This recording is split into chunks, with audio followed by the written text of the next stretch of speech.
talking about that recently, how like back in the day, sports, it wasn't like it was crazy, like Hey, honey, wearing canvas shoes and drinking beers and then going and playing games.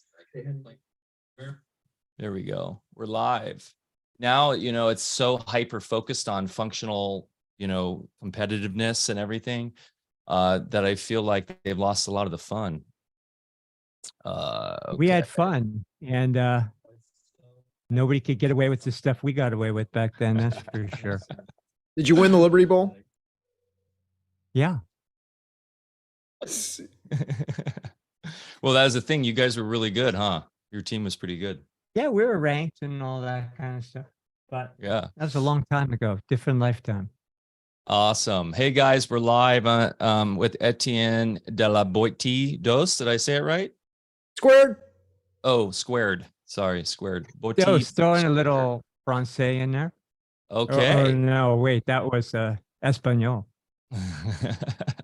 Okay, I'm gonna hit live and we'll fire this bad boy up. Here we go. Excited to get in. This is some of our favorite stuff to talk about. It's so important. Being a health podcast, like that's something Bear and I always stress, is like understanding who you are and where we come from and what we are as a society, and our true freedoms relating to is how we stay healthy. Okay. Except with this subject matter, I'm often provoked into rants. That's okay. A good rant is healthy, right? Let it all out. Okay.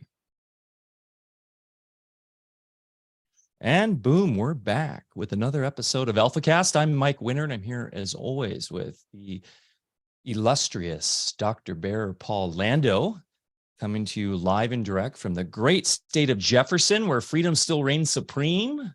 Here in spring, loving the Smith Rivers, beautiful azure waters as they fill our land with structured water and sprouting all the beautiful agricultural products that we create for you guys at alfavedic.com, ALFAVEDIC.com.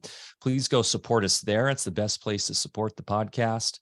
Bear, great to be back. I was, for those following on the Telegram and Instagram, I took my child on a father-son trip to Zion. I'll just say this, shout out to Utah and all those beautiful people out there. There's something amazing about going to a place like that. Definitely a sacred spot. My Tartarian mind was definitely, my gears were cranking looking at a lot of these structures out there in the desert or in the playa or whatever you call it, just beautiful structures that look like temples and pyramids, and it was quite phenomenal. And the people there are so loving and kind. And a shout out to Desert Ice, one of the vendors there, Bear, were Alfa Vedic listeners and fans, and they were quite happy to meet me and actually have family in the executive co-op and are huge fans of you and what we're doing on the farm. So that was really cool. They hooked Teo and I up with their beautiful, delicious Italian ice there, right there in the park, which was really cool. And hopefully they're going to come out and vend at Music and Sky. So that was truly a blessing to be just in a random place and bump into fans of the show. Bear, it really sort of just brings home what we're doing and the effect we have out there. So we're following them on Instagram now. Check them out, Desert Ice. Xander and his beautiful partner out there just crushing it in Zion. That was really cool. And yeah, we're here today with Etienne de la Boetie Squared. Hopefully I said that correctly. We're going to get deep into it. And he was recently featured recorded on the end of COVID, as Bear has been featured as well. So that's about to drop live in June, theendofcovid.com. And then Bear, anything on your end before we kick this into action? We're in high gear at the farm here. We're going into major Schizandra berry production. So I'm building trellises for it. We've done the Jiao Gulan for a lot of years. We have a lot of varietal herbs for our own personal use, and we make their way in some of our teas. But the next big major signature crop is Schizandra, because I have a lot of plans for that in my laboratory to make some cool stuff. So that's occupying my time here. So why don't we roll here? I'm anxious to get into the subject matter. This is part two, and Etienne, amazing to have you back here. So it's going to be fun. Mike, do your thing here. Yeah, this is the squared version. This is the numero dos from Squared himself. I will say too, just for people wondering why we weren't on YouTube last week, we got a strike. We're being naughty from a long time ago, actually. It was like a show from like 2 years ago. So that episode will get posted. I'll probably premiere that this weekend. That was last week's show that was on Rumble, Odyssey, Unite, etc. Do go follow us there, because as we were saying before we hit record, we'll probably not be on this platform for that much longer. It seems like they're coming back into a tightening session of strikes. I know many people who recently got strikes in the last week. Etienne himself here is saying he's teetering on 2 right now. So please go follow us on one of those other platforms. Rumble's great. Unite, we really would appreciate you going on there. Actually, Bear and I will be interviewed by Sayer very soon here. Sayer G, the founder of Unite, on why that's important. So please go follow us there, because YouTube seems to be cracking down again on free thought and free speech. Okay, here we go. And that really is a good segue into our subject matter, which is the criminality of government. And so we're going to go heavily into that more today, and especially into more the voluntarism concept and why that's so important that we touched on last time. We'll go deeper. So let's get it started, Mike. Wonderful. Unbeknownst to most U.S. citizens, their citizenship has landed them squarely within the jurisdiction of the U.S. Inc. plantation. Many are now seeking asylum from the gross escalation of abuse offered under the color of privileges and rationalized by the consent of the governed. Voluntarism is synonymous with the right to self-determination. And this week's special guest is on a mission to bring this concept to the ever-growing masses with eyes wide open. So do not be afraid of them. There is nothing concealed that will not be disclosed, or hidden that will not be made known. Matthew 10:26. Organized crime researcher, educator, and professional speaker Etienne de la Boetie squared, butcher that every time, is the author of... I was taught by French nuns here. I should be... But go ahead. You should be. I'd probably be job, having my knuckles wrapped right about now. Ruler. The biggest scam in history exposed is back for this special part 2 Alfacast episode, proving the case that government of every flavor has been a scam of intergenerational organized crime since the beginning, and they have been getting away with it until now because they have been controlling the media and academia. Etienne makes the case that government is illegitimate, was never intended to protect life, liberty, and property, but has always been used by intergenerational organized crime to rob and enslave, and they have been getting away with it through a partnership with the media to widely control perception. He is a voluntarist, author, father, technology entrepreneur, ex-Wall Streeter, cyclist, runner, hot yogi, multidisciplinarian truther, armchair economist, cryptocurrency enthusiast, and neo-abolitionist.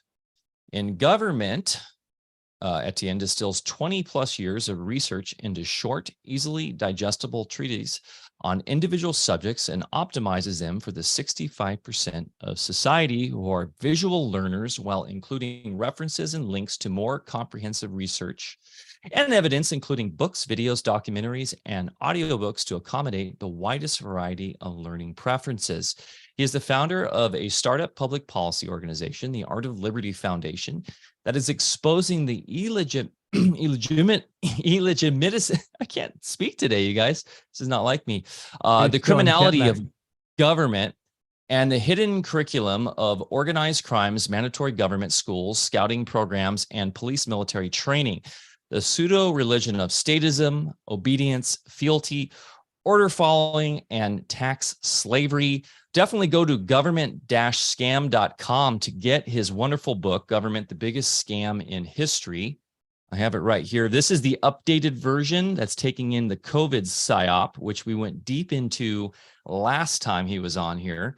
Also, the artofliberty.org, where his Friday memes are amazing. Definitely want to follow him and his email there. He sends those out on Fridays. I've been enjoying those since we had you on last time, Etienne, and I'm looking forward to a further deep dive into all of this wonderful information and the solutions that come out of this, Bear. Absolutely. So welcome back. We've been looking forward to this. And if you'll indulge me a little bit, I want to read something, just take a couple minutes. This whole idea or reality that government is criminality, you can't separate the two if you understand what government of any type really is. And this is nothing new. We can go back to the beginning of this country, certain things that happen with incorporations of, what we think of as government, to 1871, where they deliberately divided us under the pretense of other humanitarian issues to fight a war and have us fight against each other, to bring about the 14th Amendment, which just created slaves out of us all. We can go to 1913 when our Congress sold us out to the Federal Reserve banking system, which is the most pervasive, pernicious system of slavery in the history of the world. And right up until present time now, everything's in full view. But our founding fathers knew exactly what was going on. And there is something that you can read for yourself. It's located in the Congressional Library. It was memorialized there, where George Washington had 3 visions. And the first 2 visions, which I won't read, were given to him by what he described as a cosmic angel. So, make that of which you will. And the first 2 visions, again, that were documented, all came true. All the events, historical events of our country, the Civil War, and so forth. And here is the 3rd vision. I will just read it quickly. And it's called The Third and Most Fearful Peril. Then my eyes beheld a fearful scene. From each of these continents arose thick black clouds that were soon joined into one. And throughout this mass where gleamed a dark red light by which I saw hordes of armed men. These men, moving with the cloud, marched by land and sailed by sea to America, which country was enveloped in the volume of cloud. And I dimly saw these armies devastate the whole country and the villages, towns, and cities where I had seen springing up. As my ears listened to the thundering of the cannon, clashing of the swords, and the shouts of the cries of millions in mortal combat, I again heard the mysterious voice saying, "Son of the Republic, look and learn." Where the voice had ceased, the dark, shadowy angel placed his trumpet once more to his mouth and blew a long and fearful blast. Heaven intervenes. Instantly, a light as of 1,000 suns shone down from above me, and pierced and broke into fragments the dark cloud which enveloped America. At the same moment, the angel, upon whose head shone the word Union, and who bore our national flag in one hand and a sword in the other, descended from the heavens, attended by legions of white spirits. These immediately joined the inhabitants of America, who I perceived were well nigh overcome, but who immediately, taking courage again, rose up their broken ranks and renewed the battle. Again, amid the fearful noise of the conflict, I heard the mysterious voice saying, "Son of the Republic, look and learn." As the voice ceased, the shadowy angel, for the last time, dipped water from the ocean and sprinkled it upon America. Instantly, the dark cloud rolled back, together with the armies it had brought, leaving the inhabitants of the land victorious. Then once more I beheld the villages, towns, and cities springing up where I had seen them before, while the bright angel, planting the azure standard he had brought in the midst of them, cried with a loud voice, "While the stars remain and the heavens send down dew upon the earth, so long shall the union last."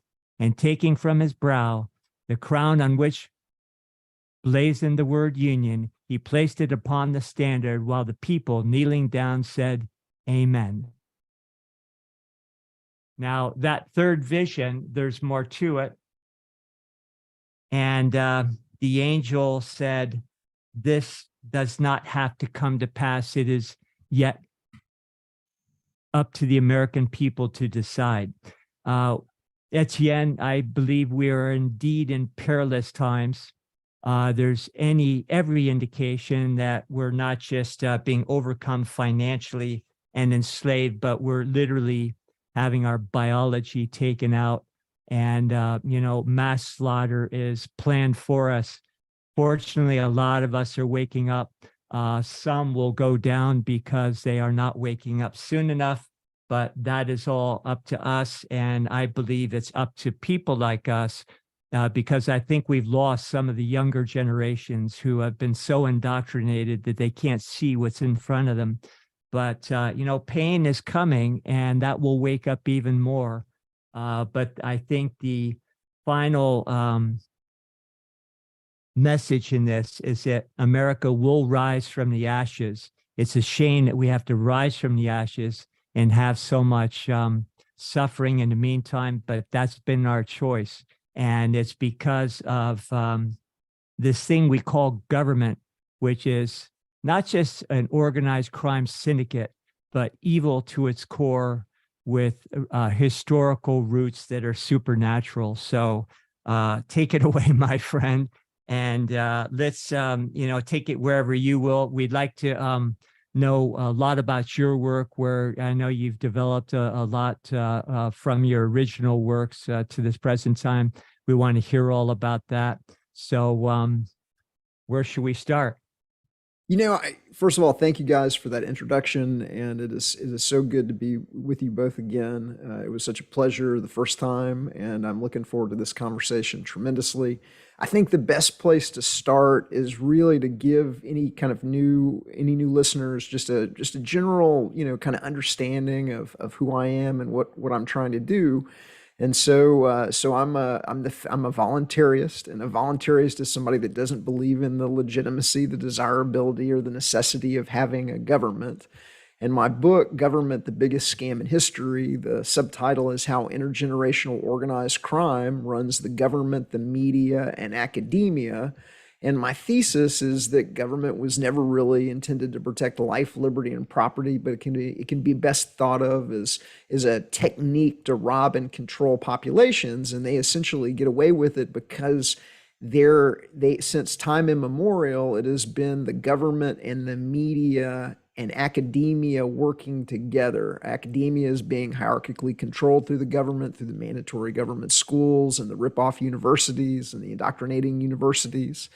But the media is kind of the thing that most people don't really get. There's on the old media side, there's about 6 monopoly media companies running hundreds and hundreds of subsidiaries to give everybody the illusion that there's all these different news sources in society and diversity of opinion. And then on the new media side, on the internet side, there's about 3 to 4 dozen search engines, video sharing sites, social media sites, Wikipedia, Facebook, Google, YouTube, Netflix, Amazon Prime, Snopes, Reddit, Discuss, Meetup, that are censoring information algorithmically through these, and also having their the content fact checked and censored by a network of according to Matt Taibbi, who came out with recently released something called the Censorship Industrial Complex. There's about 50 companies ranging from government institutions to non-government organizations to universities, think tanks, and others that are participating in a wide-scale effort to censor authentic voices, including information that is truthful. So that's one of the things that came out of Matt Taibbi's work with the Twitter files is that so a lot of the information that is being censored, they know it's truthful information, but it's being censored to avoid vaccine hesitancy and other noble sounding reasons. But at the end of the day, the population is having their reality mediated to them by this organized crime system that is essentially controlling every screen and distracting and deceiving every audience. And so I'm the founder of the Art of Liberty Foundation. And what kind of makes us unique, we're a startup public policy organization that's voluntarist in nature. And what we're doing is, we're number one, coming at the problem not as a problem of left-right politics. We're saying that government in itself is illegitimate and is the horrible way to organize society for a variety of different reasons, but it is being used to rob and control populations, and essentially all of the governments on the planet are using the exact same techniques, running the exact same bag of tricks, which we break down in the book. And what really makes us unique is that we're, achieving a kind of one-way revolution. And so, if you take a look at, some of the other, organizations that are out there that are, pushing for a political solution or, vote harder and the rigged game of elections and on, black box voting machines that are, are unauditable, that, or the complete scam of mail-in ballots that can be, fudged in numerous ways, at the last minute, kind of a dynamic. Well, we're exposing that the system is rigged, and we're showing people how the magician does the trick. And so I call that the one-way revolution, because once you realize how the magician does the trick and that government itself is illegitimate, it's immoral, it's you can never ever have legitimate government, no matter if it's from a coronation or an election. Well, then you start, looking at society's problems in an entirely different way, and you realize that they have to be solved voluntarily. And that, the other kind of aspect of voluntarism is there's an understanding that the world is kind of a self-organizing system. It produces spontaneous order. Everything the government does, except for redistribution, which is immoral, could be done better, faster, and cheaper by the free market, by mutual aid societies, by co-ops, by homeowners associations, by insurance companies, by genuine charities. And those institutions have always been with us. They've always done a better job. So why don't we take our money back from the inefficient, crooked government middleman, give them directly to the organizations and the charities that we know are doing a good job.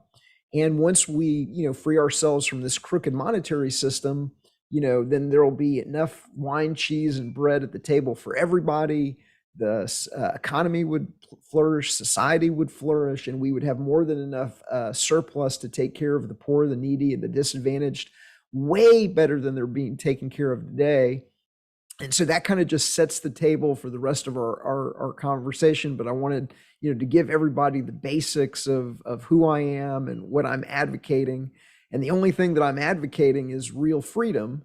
And luckily for me and for all of society, freedom delivers the goods. The freer a society is, the more prosperity it has, the healthier the population is, the less strife there is. And so anyway, that's me setting the table. That was amazingly well said, and I love it in that you outline how we get things done in reality, and we have a generationally manufactured psychosis that has been people believe that they need somebody or something to take care of them. And you just explained exactly how we can take care of ourselves, how these are not new concepts. And then if you contrast the spirit of the original settlers of this country, or even the Native Americans that were here prior, they did not need governments. They, had consensus, of opinion, but always allowed for individual creativity, which is where all solutions come from in the first place. And the first thing that's apparent when you look at these bureaucrats and these this theater, the congressional hearings right now, they're entertaining, and you got the Freedom Caucus, and some people are saying the right things, but it's like watching big time wrestling, and darn well nothing's going to come of it. The only guy I know in government that ever came sort of close was Ron Paul, because at least he talked about getting rid of the Federal Reserve and the IRS. And if anybody wants to really get to the root of things, of course, follow the money. So that's a fantastic start. Thank you. Well, also, I'll tell you what, excuse me, Mike, I want to point out one thing that Bear mentioned, with the Indians. Once we conquered the Indians, what's the first thing we did is that they ran government on them. And so they took the Indian children, they put them into, segmented them away, put them into mandatory Indian boarding schools where white teachers teaching out of the government's textbook took the once, noble and free Indians and turned them into taxpayers and order followers. And once the Indians had government run on them, many of them, they would enlist and they would wear the uniforms of the army that had just enslaved them. And that is really the power of being able to control the information people receive, either through the mandatory government school or through the control of perception media. The human brain's, like a computer, garbage in, garbage out. And if you're able to control the information that people are receiving, you can, to a certain degree, program them like a computer. And that's essentially what has happened to the once free and proud Indians. Yeah, that's exactly what I was basically just going to get to was relating to indigenous peoples. And essentially, we've had this 1,000-year-old Leviathan called government or the state, which predates on natural inclination of man, born into his imagination to create and voluntarily engage in mutual exchange. That's how we actually are supposed to exist. And if you look at nature, you see a beehive, you see an ant colony. That's how it works. But what do we see with the state, which now there isn't really much real estate in the entire world that isn't state run, right? That doesn't have borders and state run, because that is the predation of man. State requires and relies on the producers. And so we saw, the indigenous people exactly be predated by that. And I just want to recommend a great book for those who really like the economic side, because I believe the economic side is really important because it breaks down how humanity actually engages with each other and how society works. Is Murray Rothbard's On the Nature of State. I don't know if you've ever read that, but it's a Murray Rothbard, of course, sort of took the baton from Mises and is an Austrian economist, and explains in a really easy to digest hour-long listen on YouTube, actually, on the exact sort of principles of how this all works and how the state is essentially the predator class, and how that robs the natural way in which we are meant to flourish and the natural means in which humans are. Humans are not wolves out to get each other. Humans know that through self-preservation, and this is where we can kind of go into voluntarism. It's our natural way to cooperate with each other and to not attack and rob each other, but actually to have voluntary mutual exchange for peaceful, thriving, and wealth generation. And when the few times we've had that, we've had civilization actually flourish, but it's been very rare. I agree completely. And I mean, that's, really kind of one of the big secrets that the government doesn't, want you to know, is that, everything that the government does could be done better, faster, and cheaper by the free market. You wouldn't necessarily have, mandatory government police. You'd have armed protective services. It would be provided by West Tech and ADT and Garda, the companies that do it today. But when that protector arrives at your home, because you dialed 911, he's going to have a gun in a car, just like the mandatory monopoly police do today. But he doesn't have rights that you don't have. You have the right to protect your life, liberty, and property, so you can designate that to your security company. But you don't have the right to tell your neighbor not to gamble, or what kind of plant he should be smoking, or that he's got to kill all of his chickens because there's a virus that they allege to be going around, or whatever it is.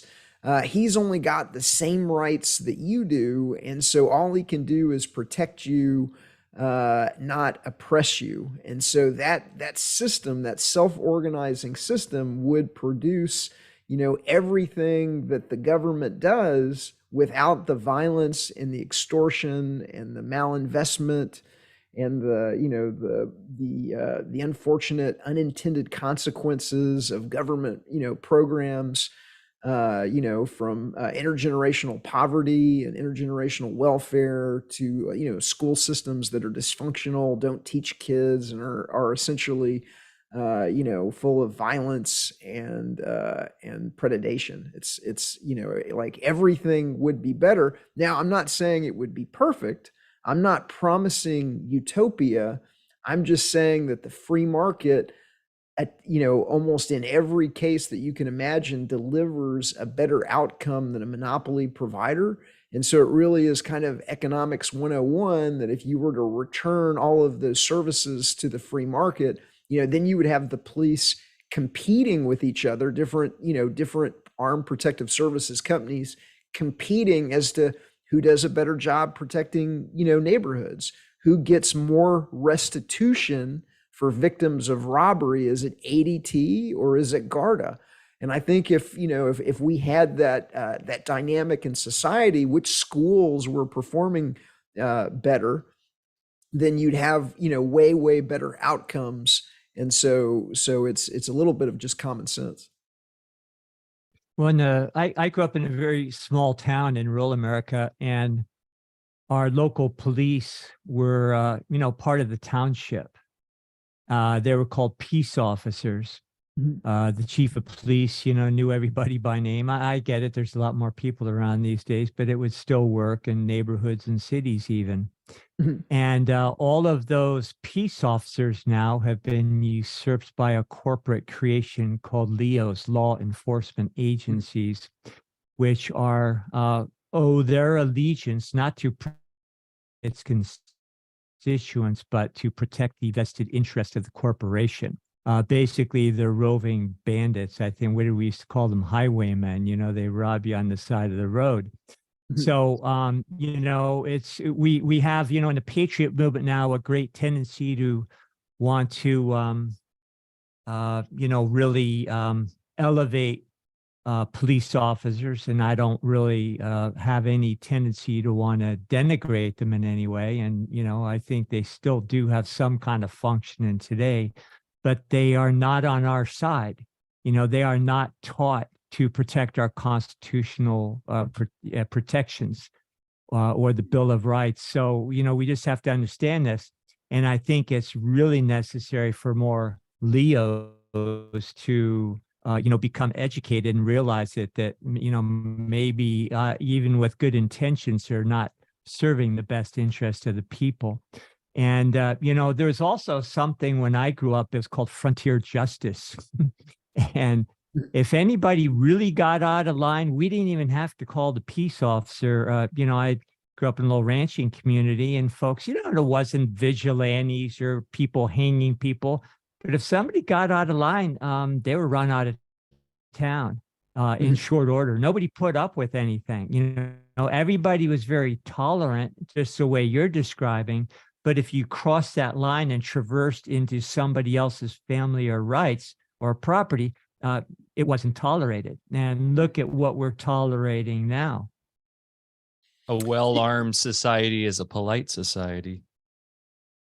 Yeah, absolutely. And again, everybody has the natural law right to protect your own life, liberty, and property.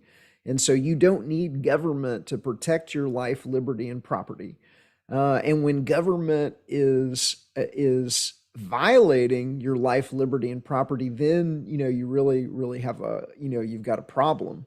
And so what we've got now, to Bear's point, is we've got these law enforcement officers that are assuming that they have rights that others don't, and that they're preying on the population. Most people don't realize it, but now law enforcement steals more money through something called civil asset forfeiture than all of the private criminals in the United States put together, and they kill more people than all of the, than the, Americans that die of quote unquote terrorism. And they're frequently, not prosecuted for the crime. In my book, Government, the Biggest Scam in History, there's a picture of a friend of mine that's been in there since I think the third edition in 2019. His name is Johnny Hurley. He lived in Colorado, and he was responding to an active shooter incident. He neutralized the active shooter, and one of the police officers responding to the scene, instead of operating judiciously and seeing what was going on, shot him in the back before he knew what was going on the scene. And that officer has not been prosecuted for the murder of Johnny Hurley, because the police are given an exemption that a private citizen wouldn't have. If any other private citizen had arrived on the scene and had shot somebody that just literally saved the day, that person would be arrested. But police are routinely given a pass on their own laws and crimes. And so that just is not the way to do it. And so it's just one of the many, many ways that government is illogical, immoral, isn't really delivering the goods that society wants, and would be better served by free markets, companies competing against each other to see who protects you best, where the police are going to think twice. The protector is going to think twice about pulling that trigger, because he knows that he doesn't have an exception from the law the way that many police officers believe they have an exemption from the law. And then you have these independent agencies that have no place in our republic. There's never any framework that was created for them in the first place, like the Food and Death Administration, where they'll go after people that are putting out harmless products that actually help people, like herbs and nutritional supplements, and just make life miserable for them, but then turn around and rubber stamp lethal injections, that are just maiming millions of people worldwide. So, we obviously know where their loyalties lie. So, what would you say to the average person who would suggest that without these bureaucracies and pervasive government, that somehow we'd fall into some kind of chaos if we actually tried to self-govern? Well, I'd say that we're under chaos today. You just gave, a prime example. I don't see how in many ways it can get, any worse. I don't think that the average American really realizes, what the financial impact of government is on their life. And so if you really break it down, most people understand the 1040, how much they're paying, the federal government, but they don't understand all of the hidden taxes that they're paying. They don't understand every time you get a beer, every time you get if you're a smoker, you get a pack of cigarettes, every time you get a gallon of gasoline, every time you pay your cable bill, every time you pay your cell phone bill, every time you get a hotel room, every time you get an airline flight, all of these other, these taxes and fees, these kind of hidden taxes and fees, they're added to, what you're paying on the 1040. But then you're also, paying the hidden theft of inflation. And, because we've got an organized crime government, it got lobbied and bribed in the early 1900s to create the private Federal Reserve. The private Federal Reserve sits behind the money center banks that brought it into existence, and backstops those banks to engage in something called fractional reserve banking, where when you go to get a mortgage or a car loan, they're not loaning you depositor money. They just hit a couple strokes on the keyboard and credit your account with digital dollars even though that process is inflationary, and even though that process is stealing the value out of everybody else's money.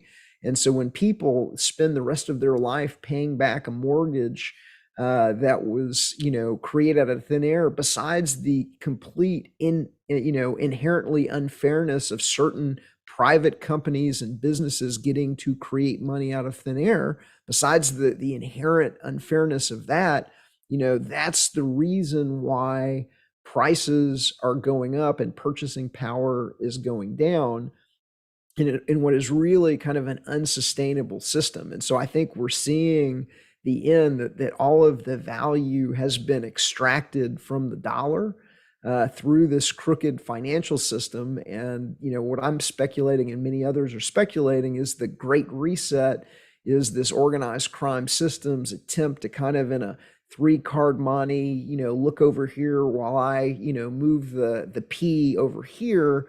They're trying to, move us to central bank digital currencies, which would give them, an extension of the crooked monetary system, but also would give them a kind of absolute control over who gets to buy and sell. It would be programmable money.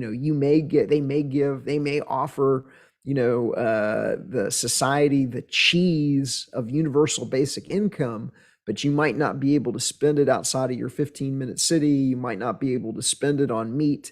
They may be able, if you get out of line and begin telling people that it's organized crime and that the media and academia are in on it, they may turn off your ability to buy and sell. And so that is essentially, part of the inherent crookedness of the system. And that inherent crookedness of the system, that is really what's allowed them to buy up and monopolize the media and to provide kind of unlimited funds to these 3 to 4 dozen, new media, search engine, social media, video streaming sites to be able to, distract and deceive, the population on all these different devices. And so, I think we're kind of seeing an end to that system, but like that the inherent of unfairness, just to get back to kind of the main point of, so people are not just being robbed at the federal tax level, the state tax level, the hidden tax level, they're also having the value stolen out of their money. And if you were to replace all of that, if you were just in the theft of inflation, in the theft of taxation, then they would have more than enough money, and you would see society flourish. If it wasn't for this crooked monetary system, people's money, the dollars that they earn and save, that it should be buying more and more every single year as productivity improvements and as innovations reduce the costs of the goods you buy and the distribution of goods.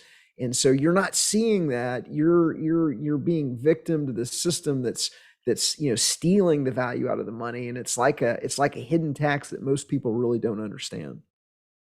Yeah, absolutely. And we have these representatives, your Marjorie Taylor Greens and so forth, that virtuously talk about representing the interests of hardworking, tax-paying Americans. Mhm. And, they always get that tax paying in there. And then, of course, I found out a long time ago firsthand that there's not one dime collected of all the income tax from anybody that goes to provide for any element in our infrastructure. Mhm. It all immediately, I don't know if they've changed their conduits, since then, but we found that every dime went to a trust in Puerto Rico.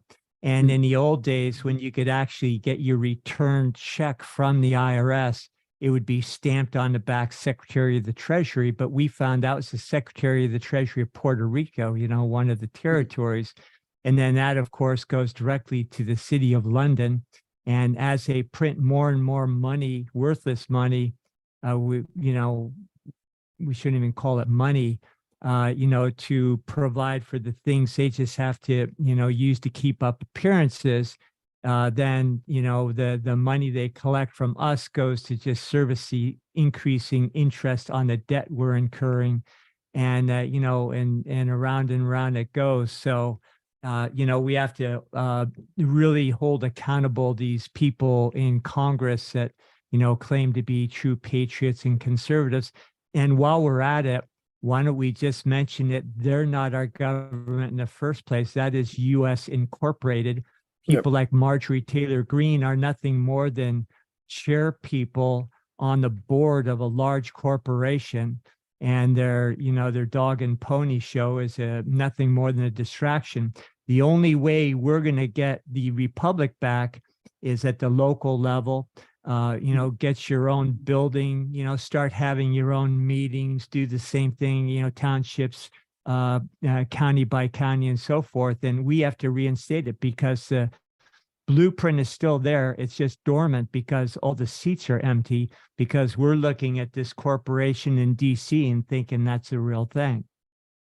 Well, I mean, that's why I think, the work that we're doing at the Art of Liberty Foundation is so important, because it really is, it's a revolution of the mind.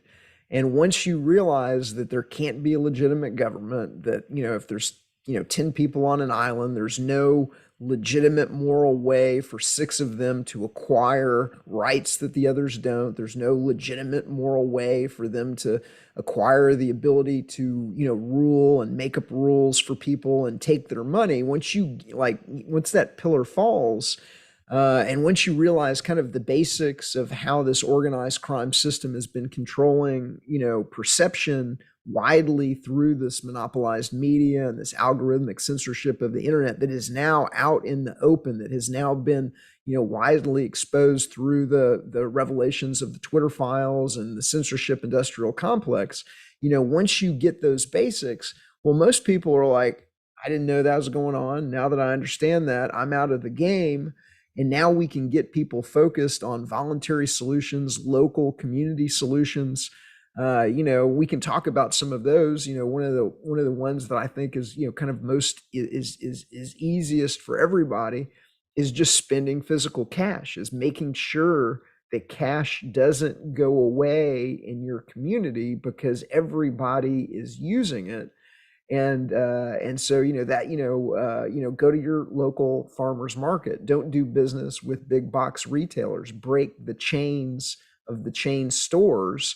Go to the farmer's market every single week. Go to, local mom and pops when you can.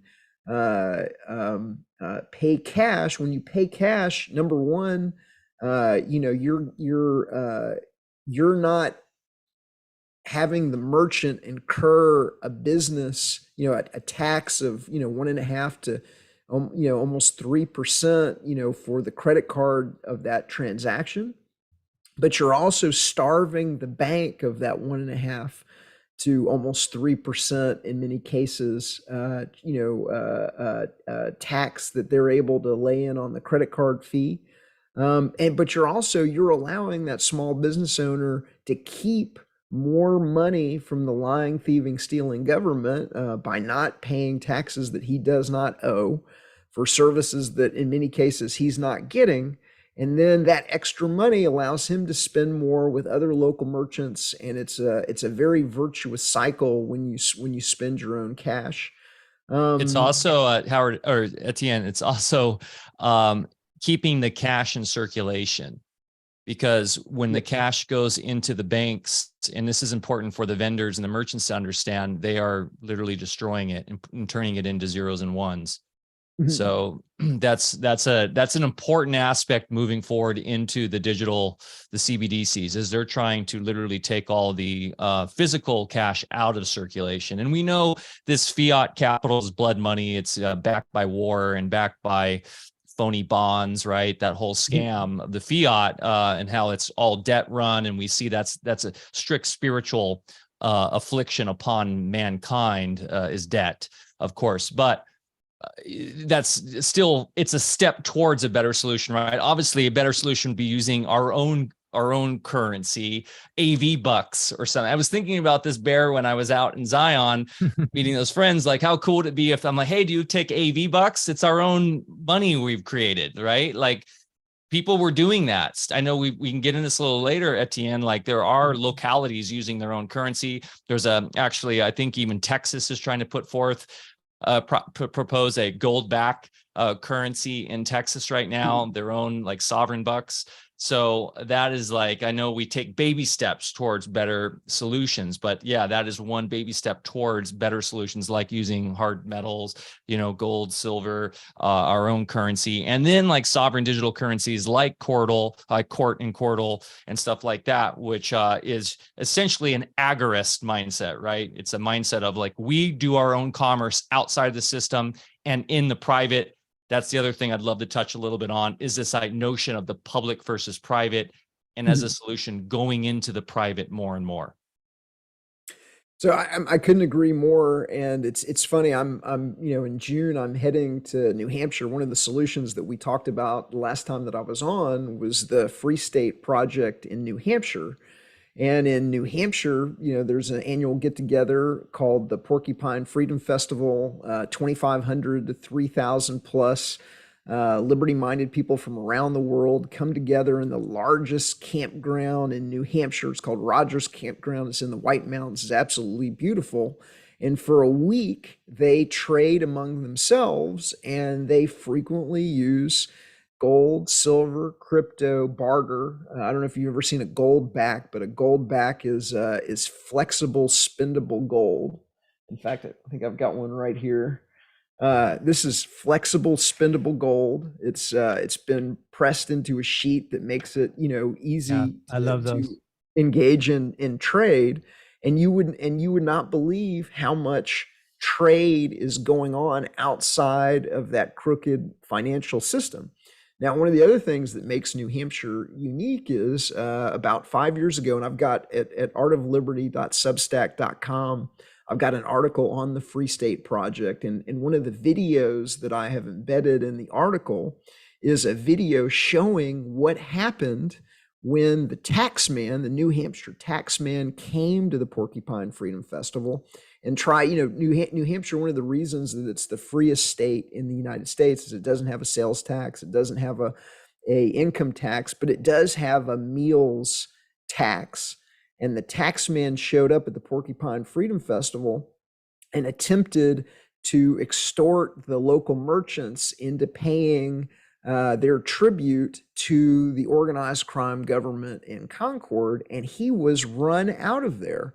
He was surrounded, made fun of. There were two of them. They were surrounded, they were made fun of, and they were essentially run out of town, and they have never, ever returned to the Porcupine Freedom Festival because, government loses its power when you're in a group of people that understands the scam of government. And so now, it's very, very hard. If everybody has been tricked into thinking that government is legitimate and desirable and necessary, and we've just got to, have it. Well, when the taxman or the shave-headed order follower shows up and, he's supported by the crowd, but when he shows up in a crowd of people that understand that, no, it's not only is it not legitimate, but hey, they tricked you. They made you shave your head. They put you in this uniform, the single form conformity. They ran game on you to think that it's okay, that you have an exemption from morality, that you have the ability to use violence on peaceful people.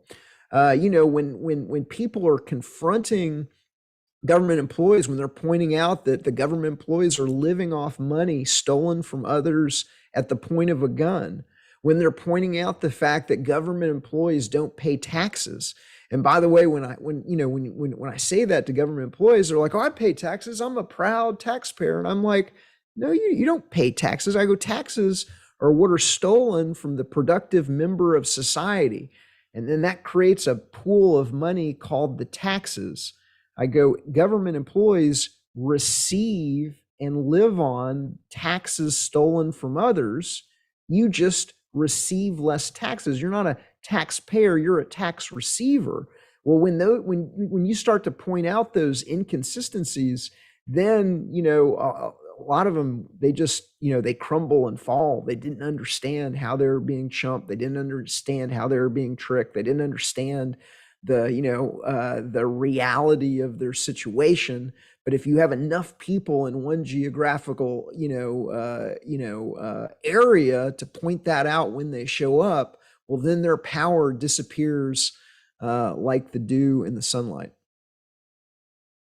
Isn't there a town in New Hampshire that has a permanent script system? And script systems systems are as old as the hills, and that's you accumulate script by providing services or goods to other people, and then if you don't want to do a direct exchange, then you can use that somewhere else in the township for something you do need. And I believe that's been successful for years somewhere I read about. That's Ithaca. I think you're thinking about Ithaca, New York. It's called Ithaca Hours. New York? And there's a Interesting. lot of other alternatives to the government's rip-off monopoly crooked monetary system.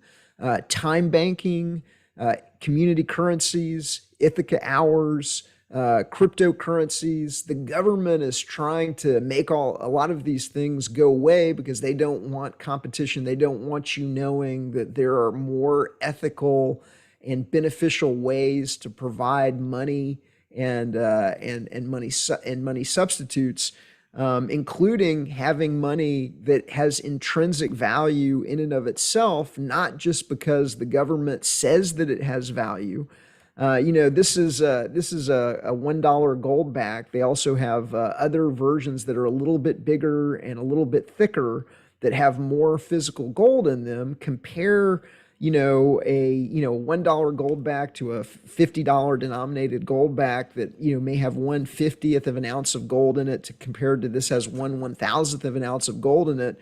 Now compare that to a $100 bill and a $1 bill that are not indistinguishable at all. So there's way, way better ways of providing society with money that has, that can't be stolen by the government through the printing press, through fractional reserve banking, quantitative easing, or these other tricks that this organized crime system is using to literally rob people of their substance and the money and the value that they earned and saved. And once again, I think to take heart real quick, Bear, is that it is a parasite. Government, the state is a parasite. It actually requires the free exchange of creative individuals, the producer class, to feed off of. So when we stop engaging, it has to get smaller or it will implode, because it requires successful parasites understand that they can't completely feed off the host or they will die. So I think that's actually where we're looking with this quote unquote great reset, is they understand that that has gotten to the point where it's come to the head where it's gotten too big. And so they need to now switch us, as you were saying, like a card trick, into a virtual sort of panopticon imprisonment, where now the resources are now tricking us to believe that virtual matters and that like virtual is real. So then you have an infinite 0 and 1 parasitic relationship that gets out of that physical one-to-one relationship that could then potentially go forever. And that to me is why I work in stuff like Portal, because that is so frightening. That is like the scariest thing I think humanity's ever faced in our known history, is this idea of moving out of the physical parasitic nature into the digital parasitic nature of infant zeros and ones. But that being said, we are seeing a lot of the cracks right now, right? Like last time we talked, and I'm wondering if this is a lot of a shell game and just a way to like make us feel better about things happening. But we talked about, when you were here last time, we talked about, what's the Malthusian sort of eugenics. Well, we talked about eugenics, right? We talked about all that, but we were talking about what's the thing that just collapsed and got blown up? Why am I blanking on them? They're like, it was like the Stonehenge of America. Oh, the Georgia Guidestones. Georgia Guidestones. Thank you. Brain. Remember, we were talking about that, and what's happened since we spoke. Somehow they were like taken out.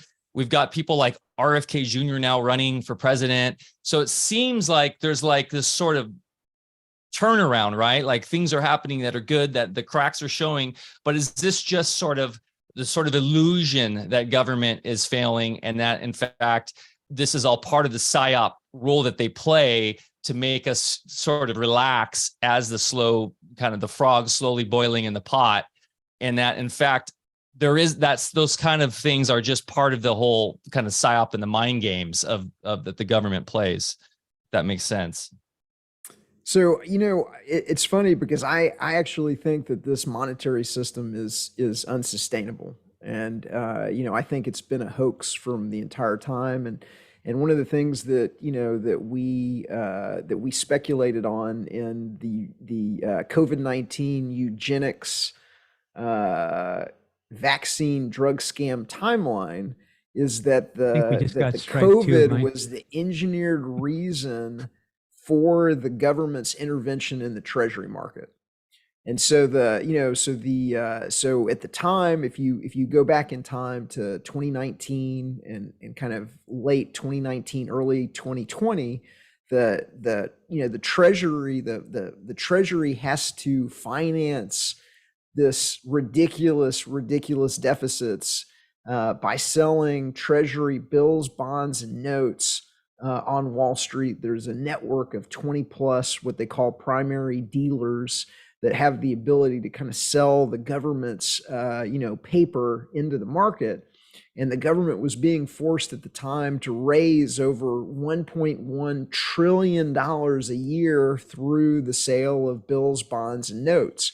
And the government had been caught, most notably before kind of making straw purchases, where it was becoming evident that in one case in 2014, they were called out by the former Assistant Secretary of the Treasury, Paul Craig Roberts, who was also the Wall Street Journal editorial editor, and he kind of famously called them out because at the time Belgium was supposedly buying over $100 billion a year of treasuries, which is more money than the entire GDP of Belgium. And so, he pointed out that these are obviously straw purchases and that the only purchaser could really be the Fed.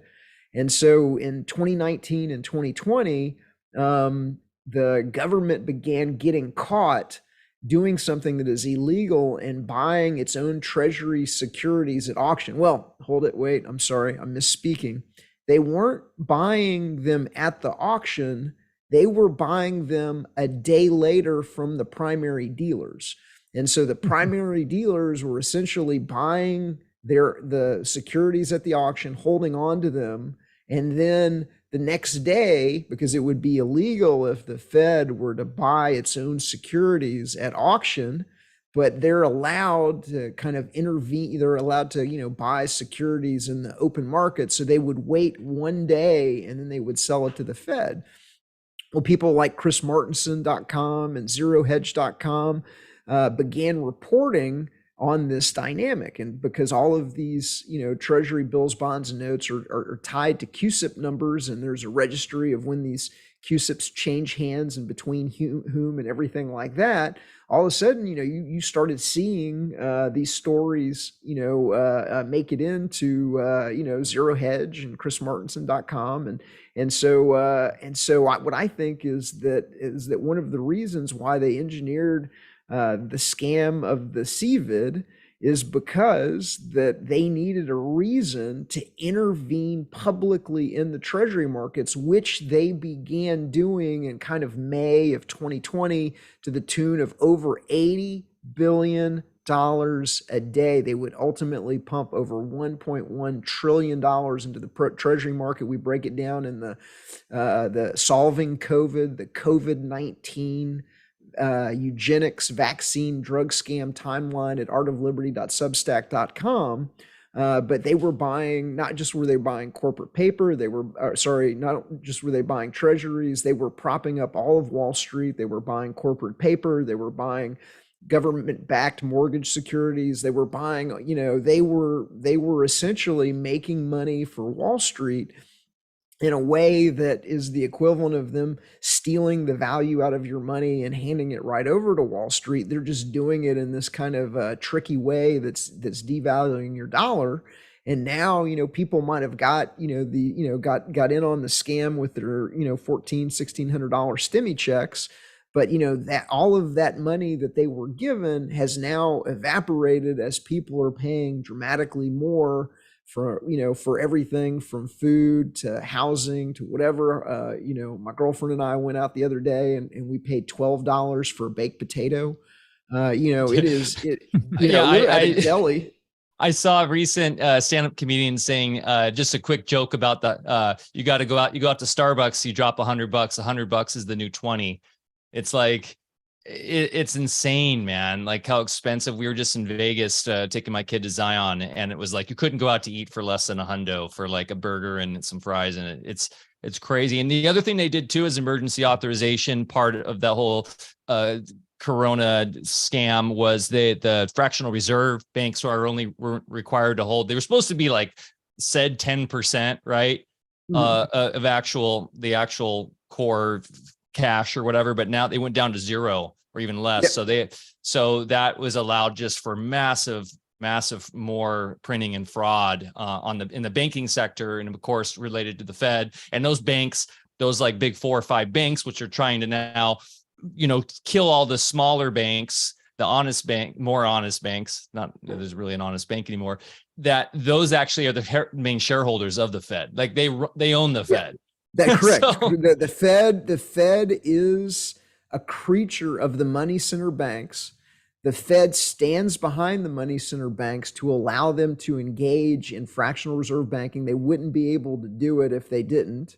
When a bank gets in trouble and experiences a run on the bank because they have loaned out money or their operations are incompetent, the Fed then funnels money to that bank through what they call the discount window to prop that bank up and to keep faith in the crooked system.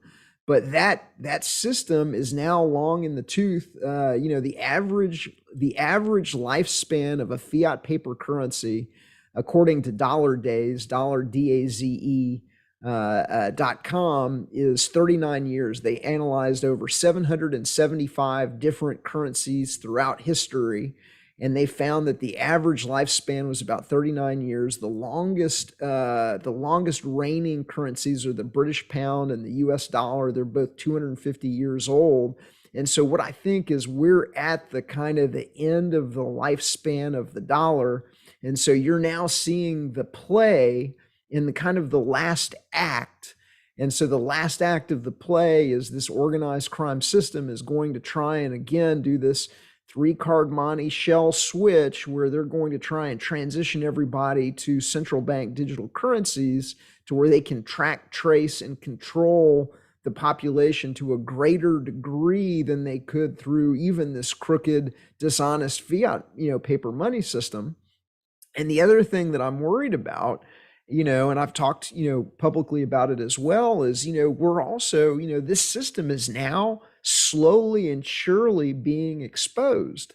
And so, they may, like I mentioned, what we're trying to shoot at the Art of Liberty Foundation is this one-way revolution where when you understand how the magician does the game, you no longer support the game and you turn off the CNN and Fox News and the fake, television program of elections and selections and the TV show that is politics, and you began, organizing your friends and your neighbors and exposing how the scam works. And now all of a sudden, I think society as a whole is starting to figure out who robbed the bank, how they did it. Not necessarily society as a whole, but the intelligentsia.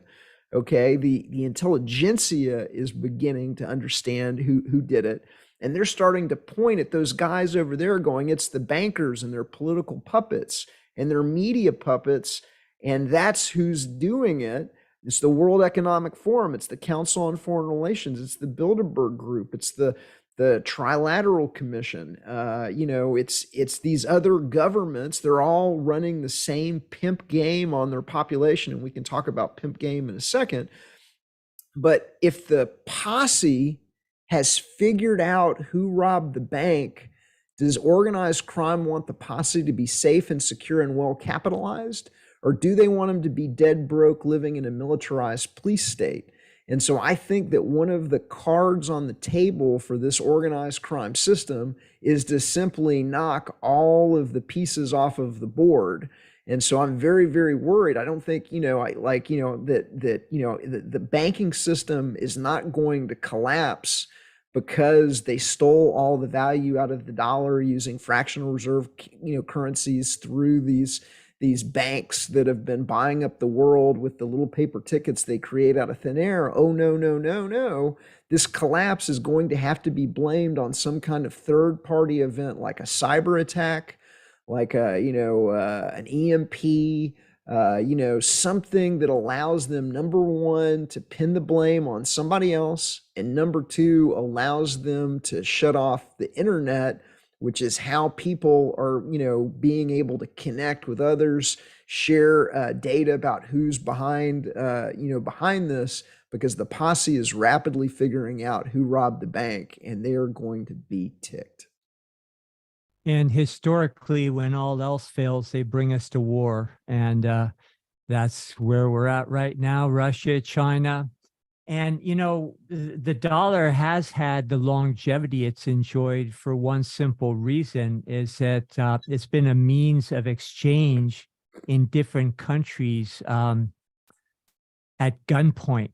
And the countries that have not adapted it as a means of exchange have been bombed into the Stone Age. And, Yep. So it's just been by force. But now we have the BRIC nations who have banded together, and they are no longer accepting the dollar. The petrodollar is done. So, if anybody really wants to prove that this was never meant to be a sustainable system from the start, go read Modern Money Mechanics. That's a publication of the Chicago Federal Reserve.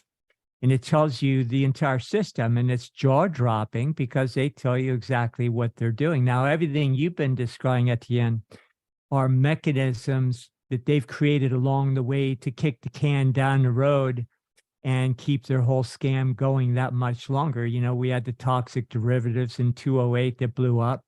They didn't cut that out. They became exposed. They just renamed them, and they've been doing them ever since. So, we think the bubble of 2008, the housing bubble, was bad. I mean, this time around, every bubble is going to explode, and it's already exploded. We haven't just figured out, that we're already starting to feel the splatter. So, I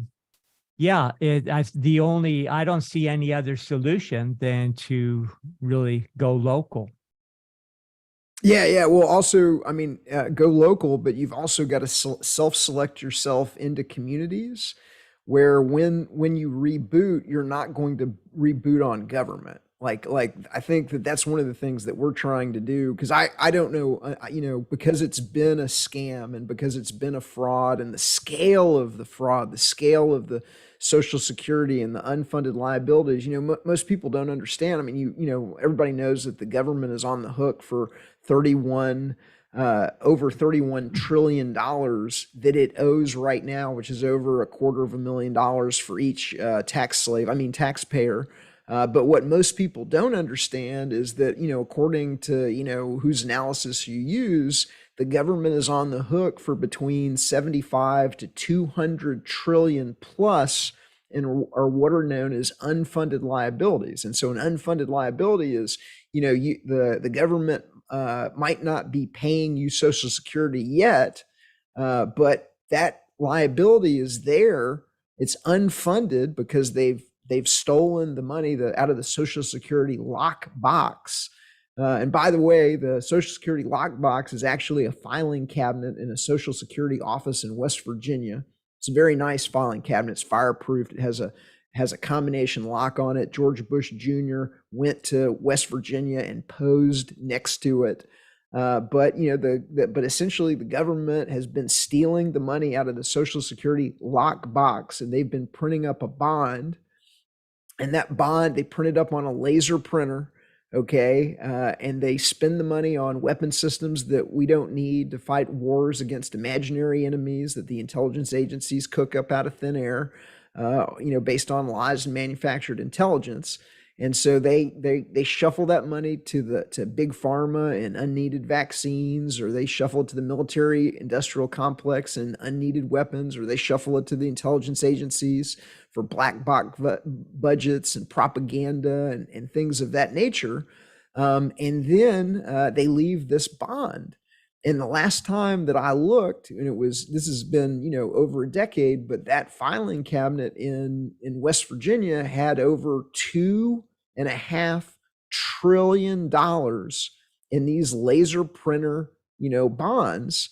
And so I look at it I don't know if you've ever seen the movie Dumb and Dumber, and at the end of the movie, the briefcase explodes and there's all these worthless IOUs. But like that is, that's where we're headed. And so when this thing blows up, you don't want to be in a city, in a blue controlled city. You don't want to be, you want to be around other people that understand what's going on. And so, that is the Republic of Jefferson, from what I understand. That is Idaho. That is New Hampshire. That is, a couple of these libertarian and, redoubts where the population has gone to kind of, like, I know how this is going to end. It's going to end badly. You want to be around people of good morals that aren't going to reboot the society on government 2.0. You want to say, no, that's not how we're going to do it this time around. And so that's the thing that I'm worried about, is I just don't think, with these unfunded liabilities and the fraudulent nature of both the monetary system and the treasury market, that there's any way that this thing ends, positively. Well, we've already been balkanized, on many levels, and especially ideologically. So I really believe we will lose about 7 major cities. Who knows in the long run what's going to happen, but there are going to be no-go zones for a lot of us. But then simultaneously, there will be a lot of no-go zones for, the folks from these urban centers, as far as they won't be allowed into communities where people will not tolerate the same thing happening, as far as what's been orchestrated in the cities. And you're talking about purloining the Social Security system. Well, that's how Bill Clinton alleged to have balanced the budget when he was office. That was his big legacy. He just stole it from Social Security. Yeah, they've all been running the same game on the population, and to a degree, I think that they know that this is going to, that this ending is inevitable. And so, I look at the World Economic Forum and the Great Reset is that they're trying to get the companies. And so, the way that I, kind of describe it in the book, Government, the Biggest Scam in History Exposed, is that it's the banks at the top. The banks create this money out of thin air. They're buying up the world with their digital dollars and their little paper tickets.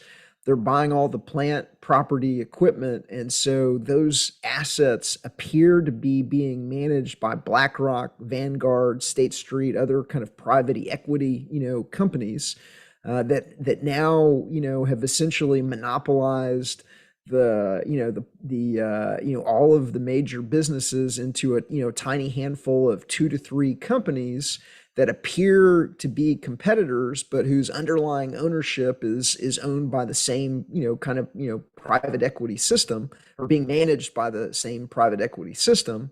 And then the C-level executives of these companies are being organized in the World Economic Forum, Bilderberg Group, Council on Foreign Relations, to operate as a cartel. And so the Great Reset is going to be the attempt of all of these cartel companies to move forward with the CBDC and with this control system, because they've been stolen and hijacked and bought off with fractional reserve dollars created out of thin air, by this system. That I mentioned that they leave 2 to 3 companies, and so you've now got these fake duopolies of we've got FedEx or we've got UPS and shipping. We've got AMD or Intel and computer chips. We've got Coke or Pepsi. We have Office Depot or Staples. You know, you can go to Lowe's or Home Depot for hardware. You can vote Democrat or Republican, but it's the illusion of choice. It's the illusion of there being competition in the market, and that absent this crooked monetary system, you would never, ever, ever, ever see this level of monopolization. It's only because the banks are cheating. It's like if you're playing Monopoly and the banker is reaching under, the table and grabbing $500 bills when nobody's looking. At the end of the game, who owns everything on the board and who are renters and debtors? That's what they're doing. And now they're trying to get these companies to move in mass to these central bank digital currencies. That's what I think the Great Reset is. That's how I think BlackRock, Vanguard, and the World Economic Forum figure into it. They call it stakeholder capitalism, and it's basically the next version of crony capitalism or corporatism. I think it's a good distinction to play, right? Because this is just this already is government 2.0. I think government realized back in, the turn of the 19th century in the 1800s that people get tired of being taxed. So they create the corporation, so the corporation can then seem like it's a viable means of capitalism or of the free market, but really it's just the means in which the government works in tandem with the corporation, right, to further enslave. And so now you've got the ESG standards that all these companies are playing with, which is what's it stand for? Environmental, social, and governance. And they're all doing it. It's this woke capitalism. You go woke, you go broke, though, baby. We're seeing it everywhere. So I think one great thing people can do is just start opting out of all of these companies that are doing this, right? Like the Bank of Americas and all the big media companies. Stop engaging commerce with them. Go into credit unions, go into, that's why I was starting this chat with, let's get off YouTube, focus on things like Rumble or our friends Unite platform. Like you were saying earlier, Etienne, we can still we have a huge say in how we do commerce.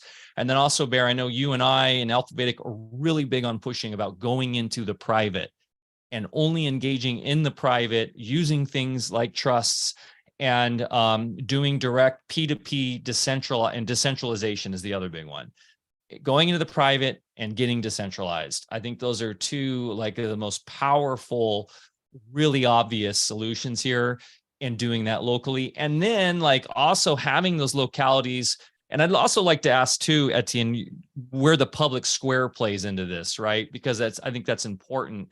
The public access of resources and how that plays versus the private versus sort of private property ownership. Because I think actually some of the Austrian economists get that wrong a little bit, because that allows for that crony capitalism to come back in some weird ways by having the robber barons monopolized again. So there is a sort of a fine line to walk with voluntarism and how we do that. But I think if we just stay in tune with natural law, right, and actually come from inner knowing, then we can walk that line morally, ethically, correctly, without getting too in our heads about how it works. But just curious what your solution or what your vision is for how that community looks.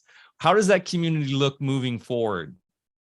So, one of the things that what our vision for kind of New Hampshire is to serve as a laboratory of liberty, to where we're able to kind of privatize government that serves as a template of, oh, look, this is how you could have everything that you want government to do without having it be government. And so, you can have governance without government. And so, I use the example of like a homeowners association is an example of governance without government.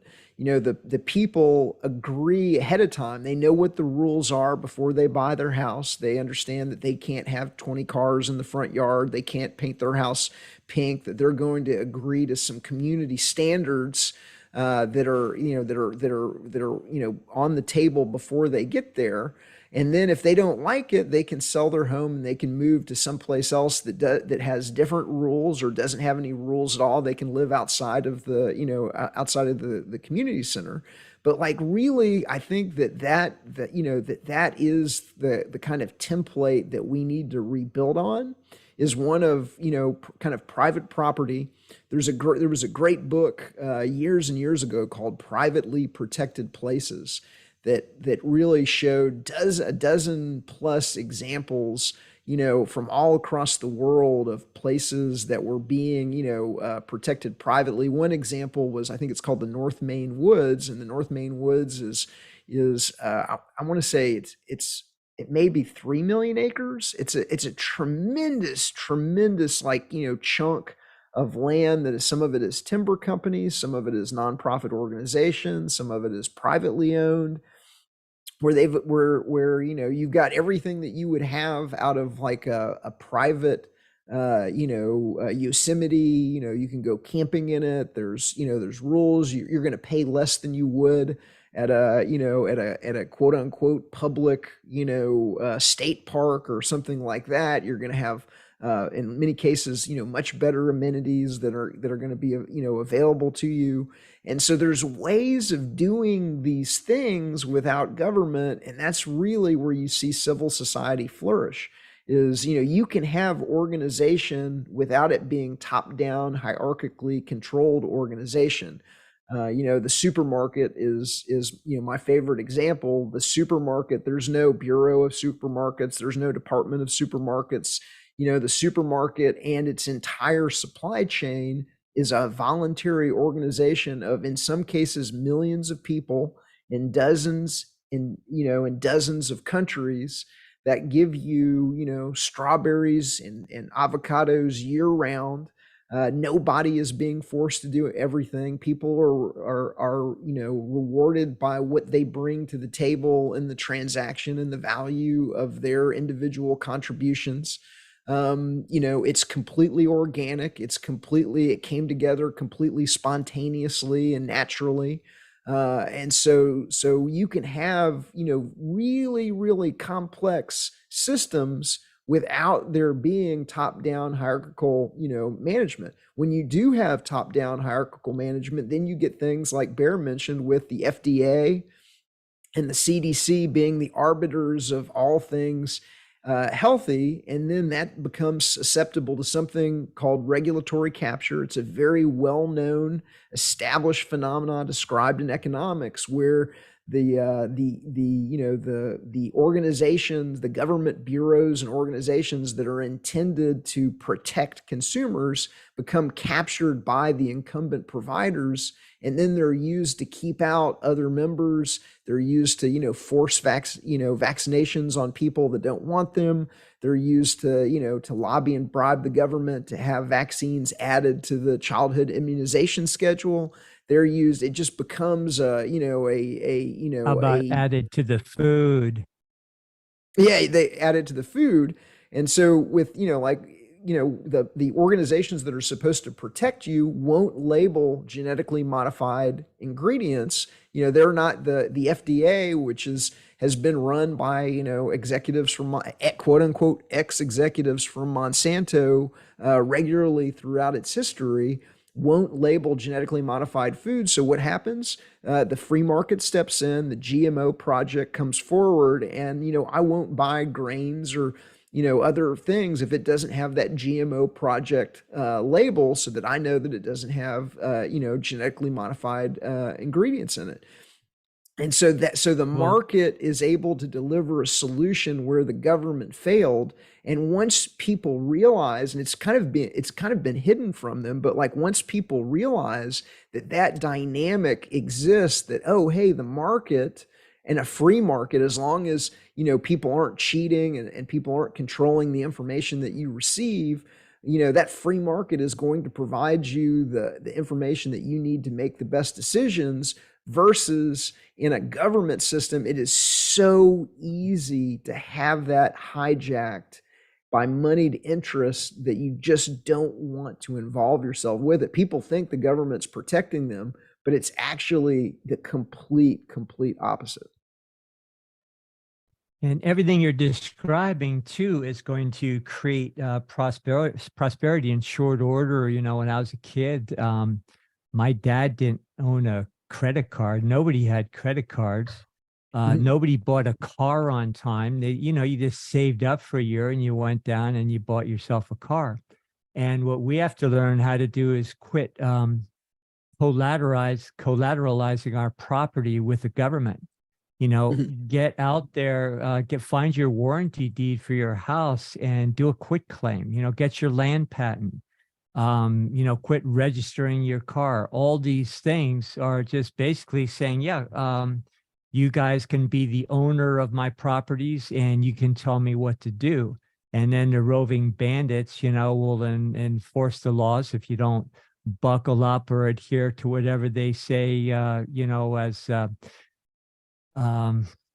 co-owner of your properties, what you have to do. So, you know, this can be turned around and just imagine if you didn't need bank loans anymore.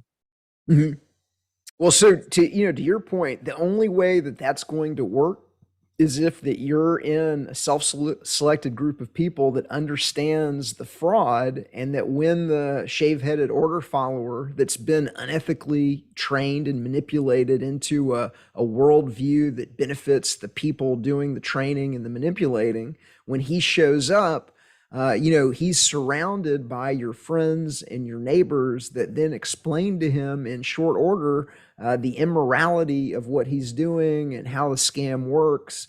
And, you know, nobody owns their home, you know, right now in the United States, because they can all have their home taken away from them for not paying the rent of property taxes. And so until we have an area on the planet that is free from order followers, where order followers have no, you know, power to be able to steal people's wealth through property taxes and through taxation and through road piracy and all the other ways that government steals money from people that earn it and save it, until we have a place where we're able to prove that you can have prosperity and governance without government, I don't think any of us are safe. And so I think that we've got to, you know, support these communities that are trying to, you know, free themselves from government, whether that be Sharon in Mexico, whether that be the Free State Project in New Hampshire, whether that be Prosperia on the island of Roritan off the coast of Honduras, whether that be, there's now a Free State province in Canada where they're trying to organize something along the lines of the Free State Project in New Brunswick and free the province of New Brunswick because it's the least populated Canadian province.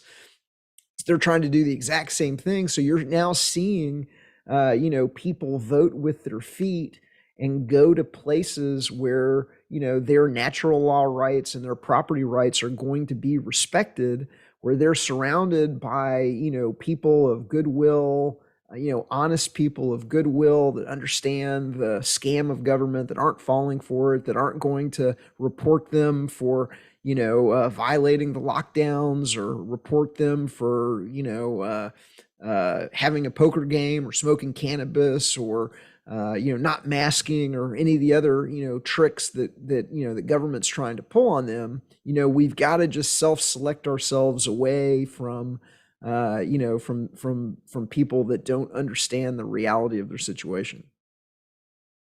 Yeah, I totally agree. It's going to take us coming together, and Mike and I are already seeing that happen just with our little project here at Alfa Vedic.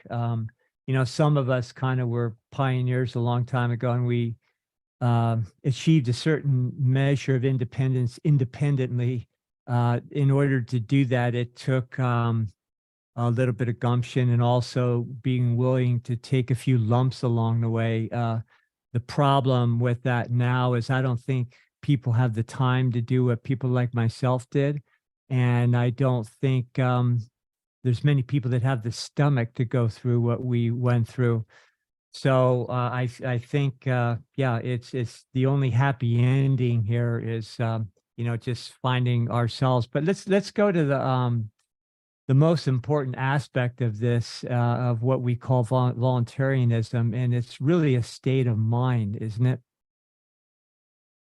Yeah, I would agree with that 100%. And so, a voluntarist is someone that, doesn't believe in the legitimacy, the desirability, or the necessity of having a government at all. And so not only, like part of that is understanding that the world is this self-organizing system, but part of it is, you're not looking for the government to do it for you. My girlfriend and myself, we went out. We noticed that our neighborhood was full of trash the other day, and so we want to be the change that we see in other people. And so we went out and we just spent an hour and we collected, two full trash bags full of trash just in our own neighborhood to clean up our own neighborhood. We're not waiting for the government to do it for us. I know it's a kind of like small example, but that's the kind of the voluntarist mindset of you're not waiting for the government to do it for you. You're not waiting for other people. You're going to help the members of your community. You're going to volunteer at the food bank. You're going to volunteer in a community organization. You're going to build community gardens. You're going to help your community get prepped for a possible collapse. When I lived in Sedona, there was the Sedona Greenhouse Project where they were building. They were building. I think they had at one time 7 or even maybe more community gardens that they had planted as one example of kind of like what could be done. My kids and myself, we used to volunteer annually at the local food bank, and we'd go and collect food and then help them stock the shelves, and like sort it and get rid of all the food that was backdated. And so it really is having this mindset that you have to be the change that you want to see in the world.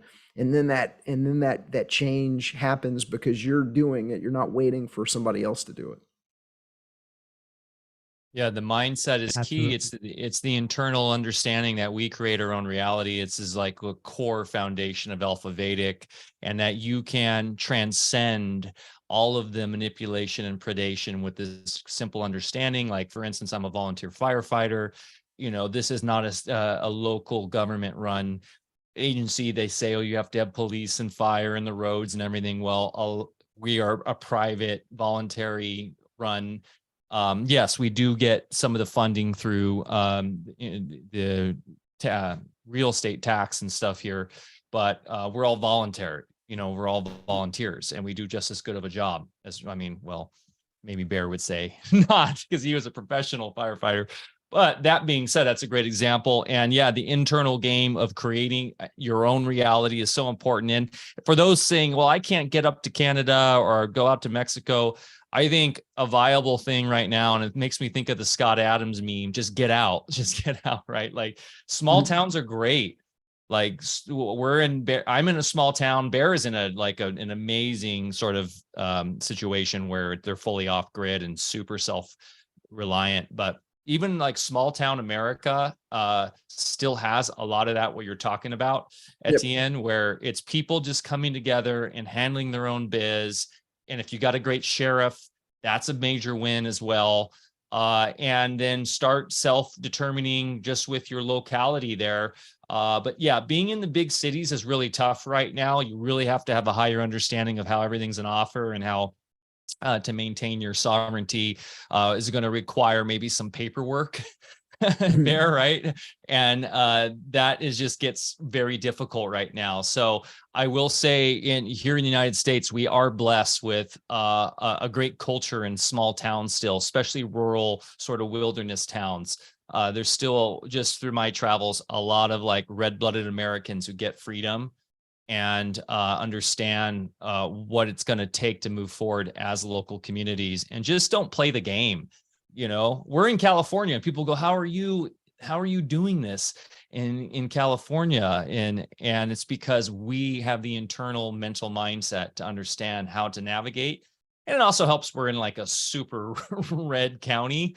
But yeah, it's totally doable. Where I just want to say it's totally doable wherever you are. I just think it's very difficult right now, especially in the blue urban centers where it's planned. This is planned destruction, right? Of Yep. yeah. Yep. I Well, agree completely. Go ahead. I was just going Well, to say, in defense of California, it is a red state if you want to do that red blue Yeah. game. You know, outside of the Bay Area, you know, the LA basin, a couple other areas, you know, people aren't going for any of this stuff. And so California's got this rap of, you know, just equating it to Disneyland and San Francisco. Even places like San Francisco used to be wonderful places and tolerant but conservative at the same time, which is, you know, really voluntarianism. So, and then, you know, during the 60s, you know, when I was in college, that's when people from the East Coast, not to villainize everybody from the East Coast, but particularly from the urban centers in the East, started moving out in the 60s to California. That was kind of the beginning of the end. You know, the rest of us had to move out because you couldn't afford to live where we grew up anymore.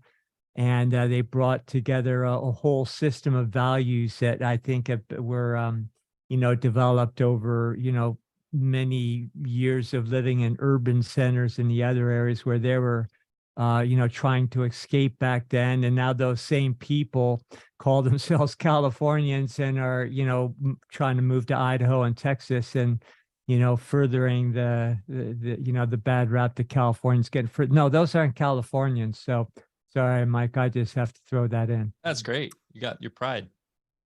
So, you know, I would also say that, you know, California, you know, along with, you know, the cities on the East Coast are a victim of this weaponized culture where, you know, to get people to go along with government, you know, they're running this, what I like to call this pimp game on the population, where they're getting people dependent on government so that they vote for more government. And so they've got to have enough people participate in the elections to make the elections seem legitimate to the, you know, you know, the mass of people.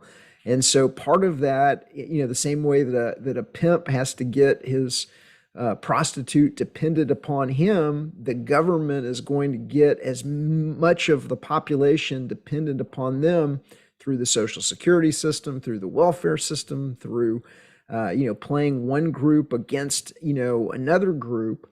And so that weaponized culture, I think California was kind of you know, a victim of. Now you're seeing, you know, you're seeing them bring in, you know, to kind of, you know, to get people to vote Democratic, you're seeing them bring in illegal aliens. And I look at it as a, you know, as an attack upon the United States. We're, you know, we're sowing chaos. We're knocking the pieces off the board. You know, we're going to open the borders. We're going to, you know, and not necessarily that open borders would be a bad thing if we didn't have the government offering people cheese at the other side of the border. I don't know if people know, but, you know, they've given away over 300,000 smartphones to the immigrants that have come across the border. So if you can get here, you get a smartphone, you get on welfare, you get, you know, you're offered all this government cheese. I don't think that you would have the same kind of, you know, immigration that we see now if organizations like the, you know, George Soros's Open Society Foundation and others weren't number one organizing migrant caravans. That they've been caught paying the people in the migrant caravans. You can see videos online of people, you know, literally with stacks of money walking through, you know, the crowd of some of these migrant caravans, paying off people to participate in them. But, you know, if there wasn't this government cheese, if there wasn't the government cheese, you'd still have migration, but you'd have, you know, the kind of migration that you want. I was at dinner, you know, the other night with somebody that traveled here from Cuba on a boat, on a raft and made it from Cuba, on a raft where they lost all of their food and water on day 2. And that's the kind of, people that you want to have here to a certain degree. You want people that want freedom, that want to, get away from socialism, communism, things like that. That's the kind of migrant dynamic that built this country. You don't want the kind of dynamic where people are coming here because they've been promised, free phones and free money at the expense of the people that are already here. If you go to IO, free phones, oh, go ahead, Bear. Well, I was just going to say those free phones, by the way, are tracking devices. And, my grandfather and great uncle spent 2 weeks in a foxhole and barely got out alive in order to escape fascism in Italy. On my mom's side, they came up from Peru. And I look at America as the 3 Americas, Canada, the US, and all Central and South America. And you're absolutely correct. The migration would be a 2-way road, and it would just naturally balance itself out if we didn't have people weaponizing the borders and peoples on different sides against each other. Sorry, Mike, go ahead. Oh, I was just going to say, if you go to iom.int, that is the NGO that I believe Soros funds that is paying for a lot of this. And it's right there. They're not hiding anything. They're just straight up saying that is what they're up to. And it's, of course, to destabilize, once again, it's the planned destruction, destabilization of any sort of monoculture, because that is one way in which we can self-regulate, because if we have a culture that we all have something in common, right? A cultural hereditary sort of common language that we can unite and in order to combat or to rebel or have revolution against government. We saw that, for instance, with Ireland, right? With the Irish Revolution, and they had a common ground with each other. They had a common religion and understanding. And so they understand through this whole diversity programming that is a way to, of course, that's part of the planned destruction. And it is a humanitarian crisis because you have a lot of Chinese actually coming to South America and coming up because they're trying to escape the social credit score nightmare, the panopticon. A lot that's of in them China are right also now. sleeper cells that will be unleashed against us, not just that Chinese, too. but people from every country. Of course. But I was saying the sad irony is that all they're doing is they're just pawns to basically bring that here, right? And it's just, it's if we had a true free market, as you were saying, with open borders in that way where there was no crony capitalism, then people would just go to what was the most profitable, best place to live, right? You would just, Well, to degrees. So, one of the things that, that gets a bad rap, or voluntarism, how voluntarism gets a bad rap is, if we didn't have a government, then, then China and Russia would invade us, and then, they would subject us, and then we'd be paying 50% of our income in taxes to the Chinese government instead of 50% of our income to the American government. And my running joke is maybe they would give us 5%, 10% off. Maybe they would cut our taxes. But in all seriousness, the government, it's not that it's the people of the United States versus the people of Russia. It's the people of the United States versus the government of the United States, the people of Russia versus the government of Russia. The government of Russia and the government of China are running the exact same pimp game on their population that our government is running on us. And I think that, one of the reasons why I think what we're doing at the Art of Liberty Foundation is so important is that this one-way revolution, when once people realize the illegitimacy of government, the immorality of government, the unintended consequences of government, the fact that it is being waged against you, that they're using unethically manipulative techniques. They're putting you in the mandatory government school. They're controlling the information of scouting and to produce order followers, that they're controlling the media in a monopolized way, that they're product placing the flag, that they're always making the government the hero, that it's the government and the media. Once you get it, whether you get it in China, whether you get it in the United States, whether you get it in Russia, once you get it, you're out completely. And I think if the United States, if we were able to overthrow that idea and begin having communities that were free of government, I think that you'd see people flock there. I think you'd see the economy flourish. I think that that would produce a virtuous cycle that would bring down government everywhere, because because like it's small right now, but every single day more and more people realize the scam of government, the illegitimacy of government, the unintended consequences of government, the economic consequences of government. And so every single day, more and more people are abandoning, what Larkin Rose calls the most dangerous superstition, and that is going to one day spread like wildfire. And we're not going to have to worry about the Chinese army. We're not going to have to worry about the Russian army, because their populations are going to abandon, getting chumped the same way that we're going to abandon, the dynamic of getting chumped. And so that's the one-way revolution that we're trying to engineer. I'd like to see my book, Government, the Biggest Scam in History, translated into other languages. We're kind of working on that.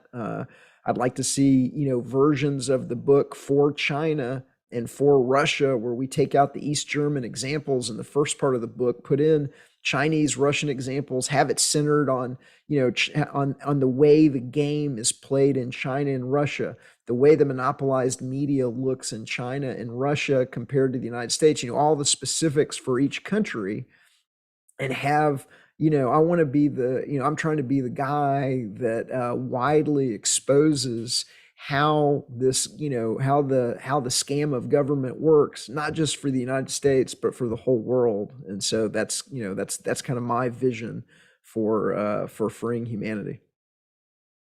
And the more people like yourself that share this vision is what's really expediting this whole shift in global consciousness. It's going to happen with or without us. And, it's something that was, destiny, we'll say, set a long time ago. So I think right now it's just a matter of what side of history you want to be on, and what side you want to choose in the first place. And it's a time of personal decision making. So the game's already been won. It's just do you want to go out or go down with the ship, or it's the choices are. So this has been an amazing conversation, Etienne. So glad we did a part 2 here. I look forward to a part 3 as well, because I know you're still continuing your work, and we're going to want periodic updates from you.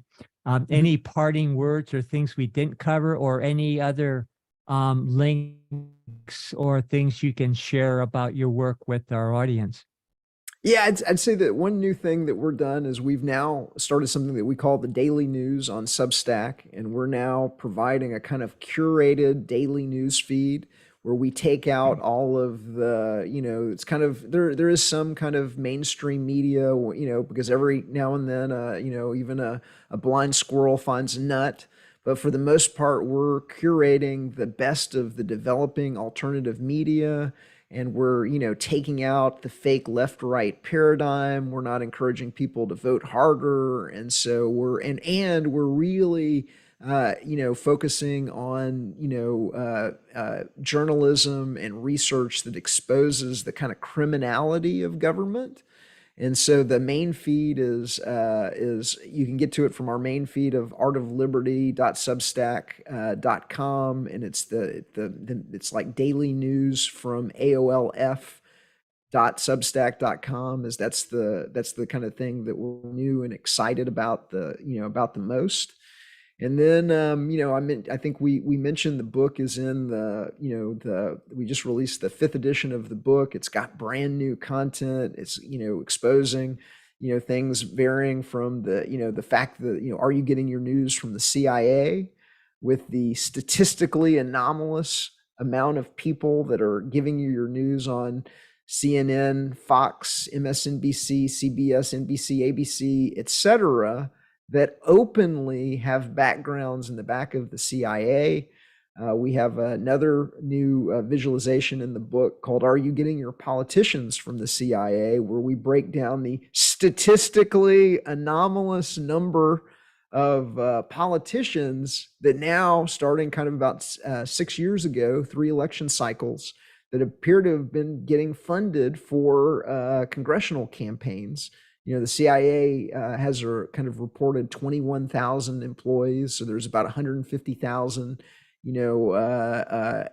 total either living, current, or ex employees. Some of whom are still employed by the agency and can't, work in Congress. Some of whom are quite elderly, and so the normal statistical distribution of quote unquote ex-CIA people in the Congress should be 0 to 1, maybe 2.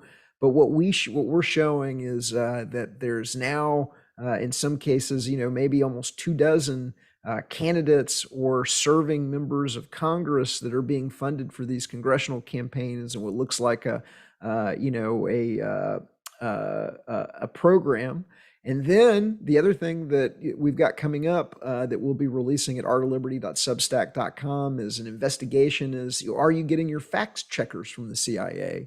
And so we're kind of leveraging off some of the work done by Mint Press News and others that has found that the people at moderating content at Meta/Facebook, there's a tremendous amount of those people. The people that are censoring you are quote unquote ex-CIA. At Twitter, it came out that they're ex-FBI, and at TikTok, it's come out that they're ex-State Department. And so, one of the things that that we're exposing is that it is the intelligence agencies in the background that are algorithmically censoring the information that you receive on these weaponized platforms.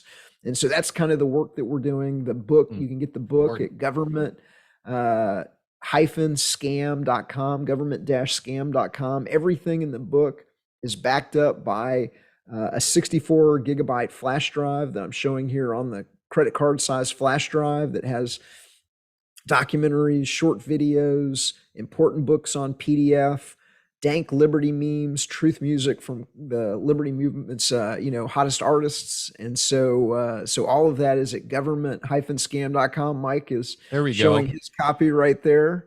And I'm giving this to my dad. Actually, I keep meaning to drop this off to him. He's it's almost so like I've got mine right here. Tell him to start in the short videos. Tell him to start in short videos. And that's the folder that I recognize that people start browsing on. And we make all of the content available for free at government-scam.com/liberator. And so you can actually see all the content in there. You can browse it for free. We take it. We're using Dropbox and the APIs to take it and put it up to where it's publicly available for free at government-scam.com/liberator. And then the final link that I'd share is the foundation itself is at artofliberty.org. Please swing by, see us. We need all the help that we can get. And so if what we do appeals to you, I hope you would support us in our mission to widely expose the illegitimacy and criminality of government. And so that's all I got. Brilliant work, Etienne. Thank you. Hey, and we're going to be hanging in like 8 days. I totally forgot to mention that in the beginning at CauseFest. Sorry, Courtney, meant to give that. You're going to be there, right? Etienne at the Creative Artists United. I'm going to be there, and I understand Mike is going to be making the crowd bounce. And so I'm looking forward to that. For those that don't know, he's a DJ, and so I've already heard good things from the the Sky Festival. Some of my friends went there. Yeah. Well, Larkin Rose was our keynote speaker last year. So, and Amanda, his beautiful partner, right? It's Amanda. Mm-hmm. She was commenting how she's never been in an event that tied in the spirituality with the sovereignty in that way that was so legit. So, hey, maybe you can come out to Music and Sky this year and hang out with Bear. He's the keynote this year. So he's going to be dropping knowledge bombs around the Grand Fire Saturday night about his life and all the rich experience he's had. People are really excited about that. But yeah, we'll be in Nashville or outside of Nashville. Was that like next weekend already? Geez, time's flying. June 2nd and 3rd. June 2nd and 3rd, I'll be playing the VIP party Friday night and then dropping a freedom set at the festival. So yeah, can't wait to hang, and everyone come out and volunteer your booty on the dance floor. Because that's how we win in the end, right? It's the arts, it's the creative expression of what it means to be living man and woman. That's where we take it back. And it's really exciting to see this growing liberty, freedom movement coming together and doing events like this. So you can go to alfavedic.com/rebels to get your ticket. Use the coupon code Alfa Vedic. I think you get like $50 off or something like that. And there are actually, I've been messaged, there's a bunch of Alfa Vedic people going to be there. And I can't wait to hang with Alex Zach in person, and Kathy O'Brien Bear. I get to meet her in person, and we've interviewed her twice. So she's a legend and just an amazing warrior. So a lot of cool people are going to be there. So hopefully see you guys there. Looking forward to it. Okay, man. Well, hey, thanks again. Powerful broadcast. And you're doing a fantastic work in just waking everybody up to this, the greatest fraud of all. Thanks so much, Etienne. We're here to support you. And yeah, we'll get these Liberator cards, guys. Go buy them. Start spreading the truth with these. They're an amazing resource. And of course, government, the biggest scam in history. Talk about an amazing coffee table book that is so easy to read and digest, and has great pictures, and it's just like a really fun read. So okay, thanks guys. Thanks again, and remember to get outside, get your feet in the dirt, go plant something, go for a hike. Mother Nature's our greatest teacher. Go show her some love, and we'll see you next week. Actually, Bear, I think we may be doing a special broadcast next week because I'm taking off to Nashville. So just keep an eye out, guys, on our mailing list. If you want to know when the next Alfacasts are and all that, because we're getting censored more and more, the best way to stay up to date is just go to alfavedic.com and join our mailing list. That's really the key. And I'm sure you would say the same thing, Etienne. You have an awesome mailing list with your Friday meme, 5 Meme Friday mailer you put out every week. So go join that as well, guys. And we'll see you next week. Thanks. Love ya.